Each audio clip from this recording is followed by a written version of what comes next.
বড়দের আশীর্বাদ এবং ছোটদের ভালোবাসা নিয়ে আরও একটি রেসিপির সঙ্গে চলে এসেছি। তো আজকে বানাবো খাজা। কিভাবে মুচমুচে দোকানের মতো খাজা তৈরি করা যায় সেই রেসিপিটাই তোমাদের সাথে শেয়ার করব। তো চলো দেখে নেওয়া যাক কিভাবে বানানো যায়। তো প্রথমে আমি 1 বাটির মতো ময়দা নিয়েছি এবং স্বাদ মতো লবণ দিয়েছি। তারপর একটু তেল দিয়ে এটিকে ভালোভাবে মেখে নিতে হবে। তো ভালো করে মেখে নিচ্ছি। এই যে এরকম যখন হবে তখন বুঝবে যে এটি ভালো করে মাখা হয়ে গিয়েছে। এরপর একদম কম কম জল দিয়ে ভালো করে মাখতে হবে। একদম কম কম জল দিতে হবে, কারণ এটিকে একটু শক্ত ডো তৈরি করতে হবে। বেশি নরম হয়ে গেলে কিন্তু ভালো হবে না, তাই শক্ত করে একটু ডো তৈরি করে নিতে হবে। এই যে আমি তৈরি করে নিয়েছি। এরপর এটি আধ ঘন্টার মতো ঢাকা দিয়ে রেখে দিতে হবে। ততক্ষণে এদিকে আমি চিনির সিরাপটা তৈরি করে নেব। 1 বাটি চিনি দিয়ে 1 বাটি জল দিয়েছি। এটিকে এরপর ভালো করে নাড়াচাড়া করতে হবে কিছুক্ষণের জন্য। বেশিক্ষণ টাইম লাগে না, ওই 5 মিনিটের মতো টাইম লাগে। তারপর এটিকে একটি এলাচ ফাটিয়ে দিয়ে দিতে হবে। তারপর একটু নাড়াচাড়া করে নিতে হবে।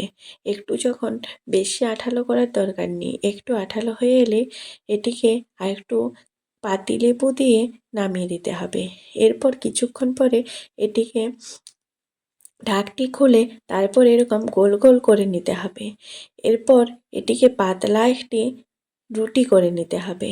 তো সবগুলি আমি সুন্দর করে বেলে বেলে রুটি তৈরি করে নিচ্ছি। পাতলা করে করে নিতে হবে, বেশি পুরো করা চলবে না, না হলে কিন্তু ভালো হবে না। ভিতরটা তখন কাঁচা থেকে যাবে, তারপর ভালো হবে না। তো এইরকম সুন্দর করে বেলে একটা একটা করে সব রুটিগুলো আমি তৈরি করে নেব। তো চলো দেখতে থাকো।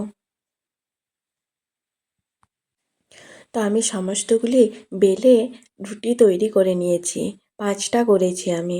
এরপর এটিকে একটি একটি রুটি দেব, আর তার উপরে একটু একটু করে ঘি দিয়ে ভালো করে চারিদিকটা মাখাতে হবে। সুন্দর করে একটু বেশি করে ঘি দিয়ে সুন্দর করে মাখিয়ে নিতে হবে। তারপর এটির উপরে একটু কর্নফ্লাওয়ার দিয়ে এটিকে হাত দিয়ে সুন্দর করে লাগিয়ে দিতে হবে। তারপর একই প্রসেসে সব রুটিগুলিকে একের পর এক উপরে দিয়ে দিতে হবে। আমি 2টি করে দেখিয়ে দিলাম। প্রথমে ঘি দিতে হবে, তারপর কর্নফ্লাওয়ার দিয়ে ওই একইভাবে দিয়ে দিতে হবে। এরপর একের পর এক রুটিগুলি এইরকম করে দিয়ে দিতে হবে। তারপর এই রুটিগুলিকে দেওয়া হয়ে গেলে উপরে আবার একটু ঘি দিয়ে তারপর আরও কর্নফ্লাওয়ার দিয়ে সুন্দর করে হাত দিয়ে আবার মাখিয়ে নিতে হবে। তারপর এটিকে ভালো করে টাইট করে রোল করে নিতে হবে। সুন্দর করে রোল করতে হবে, টাইট করে, যেন খুলে না যায়। সুন্দর করে এইরকম রোলটা করে নিতে হবে। তারপর এটিকে একটি চাকুর সাহায্যে কেটে নিতে হবে। এরকম ছোট ছোট করে কেটে নিতে হবে। আমি একটু ছোট ছোট করেই কাটছি, তোমরা চাইলে একটু বড় করে কাটতে পারো। তো এরকম ছোট ছোট করে আমি সবগুলো কেটে নিচ্ছি। তো আমি সবগুলো কেটে নিয়েছি। এরপর এটিকে এরকম আঙুল দিয়ে চাপ দিয়ে সুন্দর করে আরেকবার বেলে নিতে হবে। বেশি চাপ দিয়ে বেলা চলবে না, হালকা একটু চাপ দিয়ে সুন্দর করে বেলে নিতে হবে। তো আমি সবগুলো এরকম করে এক এক করে বেলে নেব।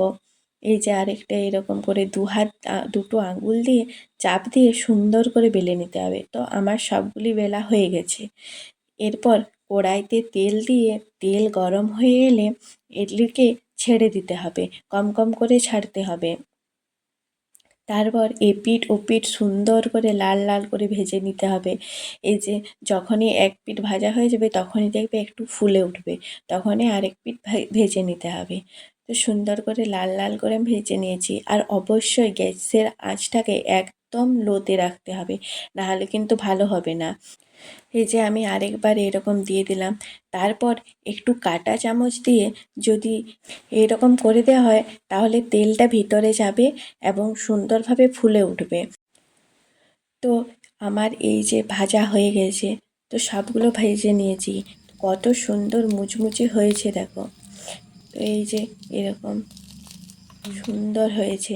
তো তারপর রসের মধ্যে ডুবিয়ে বেশিক্ষণ রাখা চলবে না, একটু এপিঠ ওপিঠ সুন্দর করে লাগিয়ে তুলে নিতে হবে। বেশিক্ষণ রাখলে কিন্তু ভালো হবে না, তো বেশিক্ষণ রাখা চলবে না। তো আমার খাজা রেডি। তো ভিডিওটি ভালো লেগে থাকলে লাইক কমেন্ট শেয়ার এবং সাবস্ক্রাইব করে দিও। আর কে কে এইরকম করে বানিয়েছো কমেন্টে জানিও।